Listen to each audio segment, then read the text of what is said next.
Hemos invitado al ingeniero Juan Cheput, que es también un politólogo y además profesor universitario de esta disciplina y con larga trayectoria política, puesto que ha sido ministro de Estado y congresista. Lo primero que queremos preguntarle tiene que ver justamente con el anuncio de un nuevo plan de seguridad ciudadana que será revelado el próximo mes de enero. Su opinión sobre este anuncio, señor Buenas Cheput. noches, Fernando. Bueno, la verdad es que a mí me sorprende cómo cada autoridad, sea ministro o en ese caso un presidente, viene con un nuevo plan de seguridad. En la Policía Nacional hay planes de seguridad desde hace aproximadamente 12 años. Y luego, durante el gobierno de Pedro Castillo, ya se habían hecho planes de seguridad con el objetivo de enfrentar la delincuencia que ya estaba increciendo, ¿no? Y ahora surge un nuevo plan que yo no sé cómo se va a implementar en pleno año electoral, cuando en esos momentos ya hay urgencias evidentes, ¿no? Por ejemplo, el asesinato de este candidato de Juntos por el Perú en Piura y que está pasando desapercibido y que compromete directamente a la Policía Nacional y no hablan absolutamente nada de eso. Eso a mí me parece muy grave.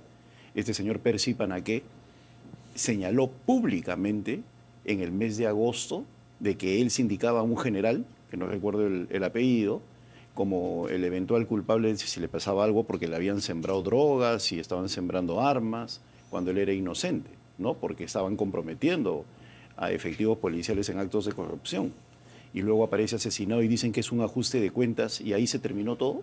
Y la misma policía va a ser la encargada de hacer la investigación preliminar. Eso demuestra pues las falencias que hay en estos momentos en lo que se refiere a la investigación preliminar a cargo de los policías, por lo cual, por extensión, están culpando a la doctora Delia Espinosa. Sí. Entonces, hacer planes que exigen luego un periodo de implementación y presupuestos es una cuestión que a mí me parece tirada de los pelos. Por ejemplo, se está hablando de una serie de adquisiciones para el próximo año. ¿Están contemplados en el presupuesto que se acaba de aprobar?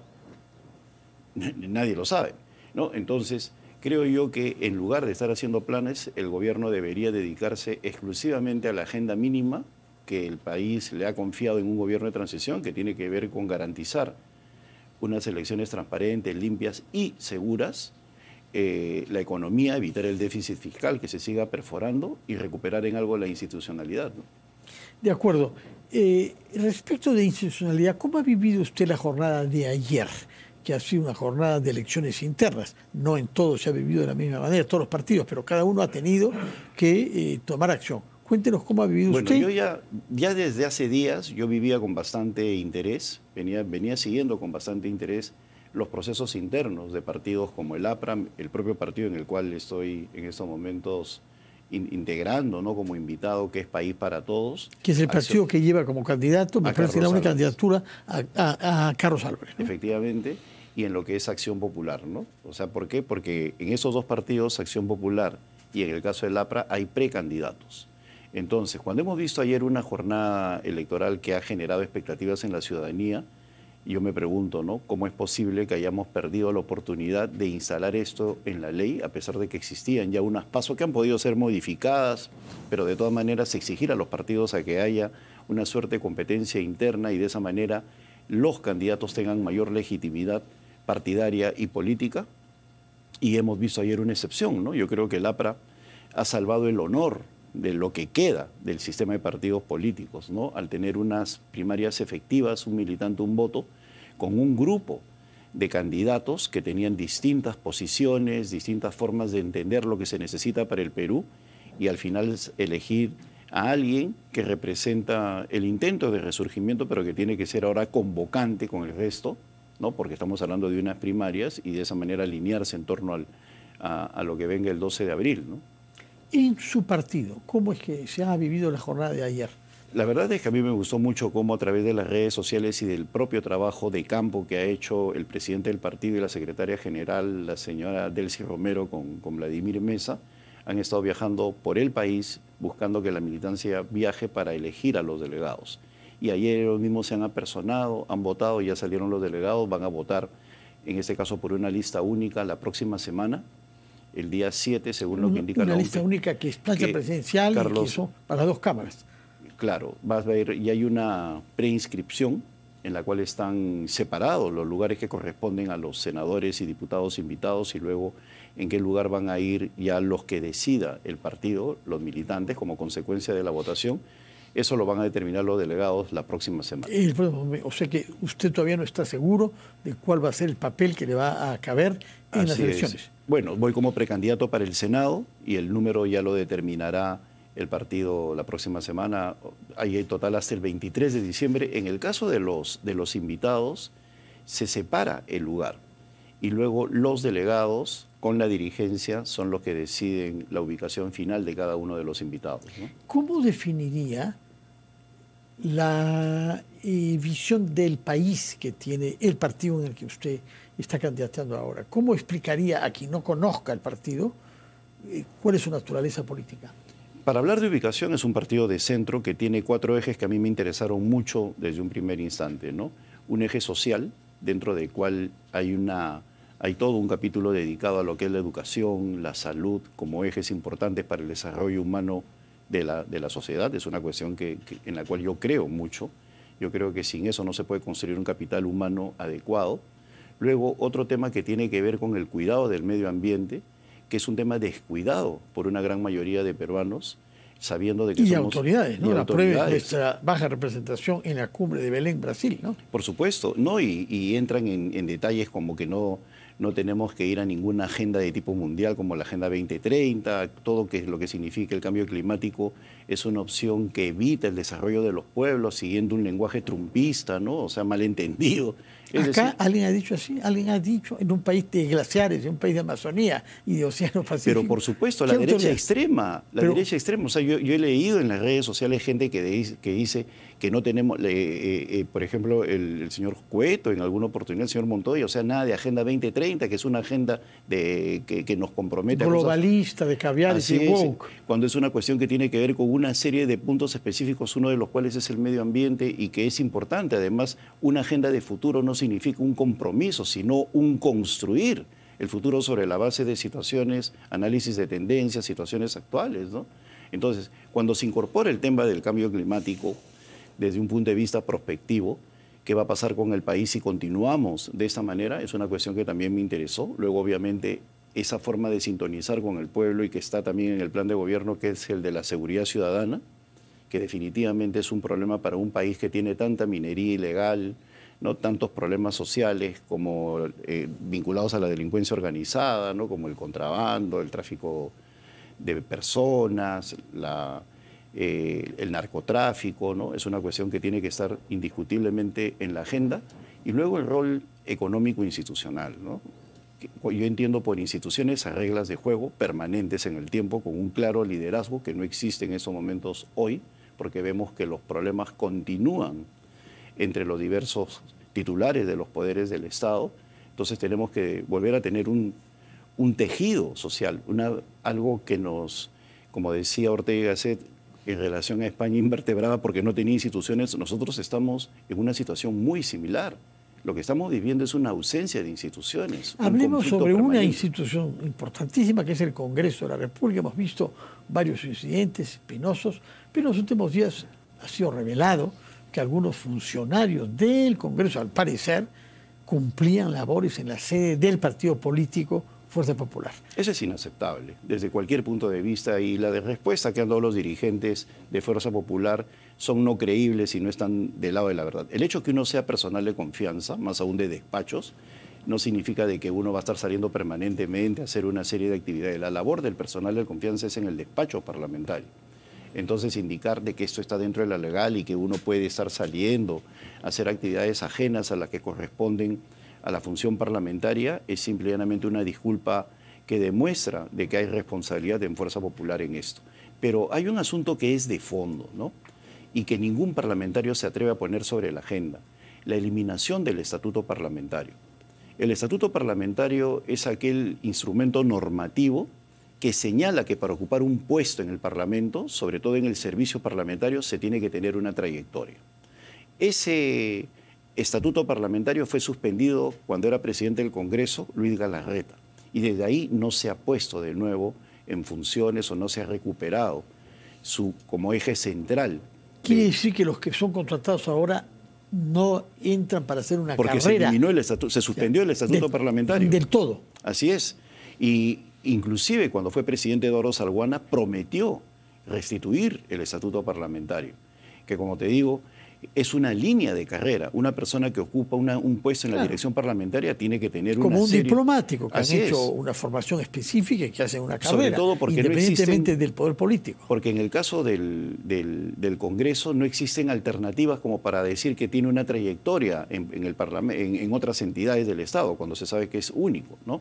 Entonces eso ha quedado de lado y obviamente eso ha generado un desorden hoy en el Parlamento que se traduce pues en ese tipo de cosas, ¿no? Nombramientos a dedo de parte de los grupos políticos, gente que no entiende ni lo que está haciendo y ocupa cargos como jefe del Departamento Constitucional y cosas por el estilo, cuando debería haber todo un esquema de desarrollo laboral y como consecuencia de ese desarrollo, si uno ha cumplido con sus funciones de manera adecuada, llegar a obtener una dirección, ¿no? Por otra parte, el actual presidente en funciones del Congreso, el señor Fernando Rospigliosi, de la bancada de Fuerza Popular, ha anunciado que se propone suspender los gastos para las semanas de representación, tanto viáticos como los boletos. Vamos a ver si tenemos una grabación de lo que dijo a propósito de eso. Adelante, por favor. Mi propuesta era que durante los meses de enero, febrero y marzo del año 2026, los congresistas no cobren viáticos por la semana de representación, tampoco haya pasajes gratis para los congresistas ni sus asesores en la semana de representación y tampoco los asesores pueden cobrar viáticos en la semana de representación. De esa manera se evitarán malas interpretaciones sobre la posibilidad de uso de estos recursos en la campaña. Su opinión sobre este punto, porque va a lo mismo, ¿no? Que los recursos del Congreso y su personal no sea utilizado para partidos. Sí, y definitivamente en época electoral la semana de representación, les guste o no a los parlamentarios, se va a convertir en una especie de campaña, ¿no?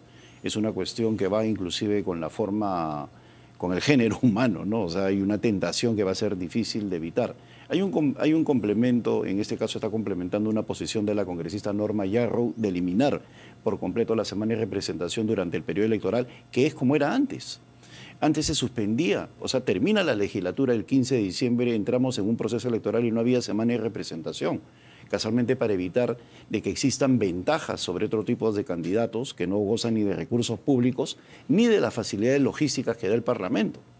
Porque inclusive un parlamentario puede utilizar recursos públicos, pero utiliza los teléfonos, tiene el personal remunerado, ¿no? O sea, son militantes remunerados que con su dinero pueden estar viajando por el país si es que hay algún tipo de trabajo partidario. Es decir, siguen existiendo las ventajas, por eso se evitaba que siguiera adelante la semana de representación. Pero no olvidemos de que este Congreso como que ha preparado el terreno para hacer campaña. Hace unos meses indicó que los parlamentarios podían hacer actividades proselitistas, ¿no? Y ellos decían, lo voy a hacer después de mis horas de oficina, como si hubiera una jornada de 8 horas en el Parlamento, cuando se sabe que son parlamentarios las 24 horas del día. Y ahora la semana de representación, que ya ha llegado a niveles absurdos.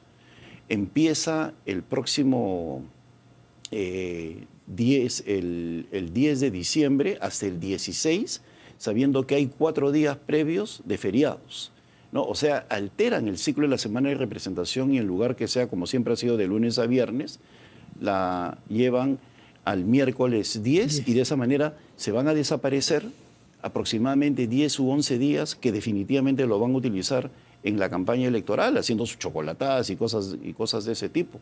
Entonces, yo creo que ellos no están dándose... Esta decisión sobre esa semana última de representación del año ha sido tomada ¿por quién?